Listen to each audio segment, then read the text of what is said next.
En France, c'est sans doute peut-être l'une des solutions d'avenir pour dépenser moins. Des maisons à température modérée et autonomes en énergie. On trouve de plus en plus de fabricants qui se lancent sur ce créneau. Et notamment ici, dans cette région du sud-ouest, la demande est très importante. Alors on a testé pour vous plusieurs modèles de ces maisons nouvelle génération avec Francis Mazoyer, Patrick Wurstorn et Thierry Breton. Arnaud Aquin a fait construire cette maison écologique. Il y habite depuis presque un an. Cet habitant d'Ourtin dans le Médoc voulait une maison en bois en pleine nature qui allie design et sobriété énergétique. Écoute, c'est plutôt agréable de vivre dans une maison comme ça, aussi bien à l'extérieur qu'à l'intérieur. L'isolation, grâce à des matériaux 100% naturels, est l'un des principaux atouts de cette maison, appelée Pop House. Le secret pour garder la fraîcheur en été et éviter toute déperdition de chaleur en hiver, c'est cette matière qui ressemble à de la mousse, de la fibre de bois. Donc ça peut être aussi en panneau. Là, sur ce type de maison, c'est soufflé comme un isolant plus classique.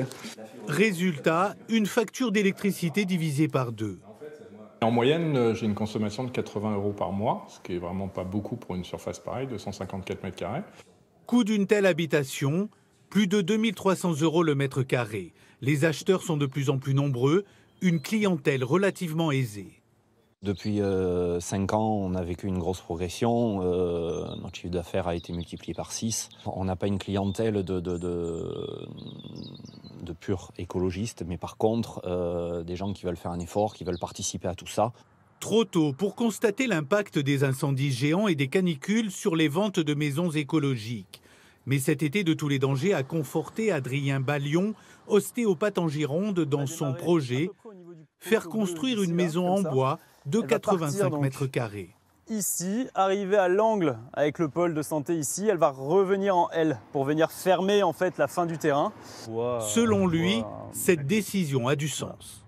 Il y avait des feux qui étaient à quelques kilomètres d'ici. On a tous des amis qui travaillaient, qui ont dû être soit relogés, soit qui ont eu très peur. Donc oui, pour moi, c'est un message et c'est surtout un acte qui fait qu'on pèsera peut-être moins lourd sur le réchauffement climatique.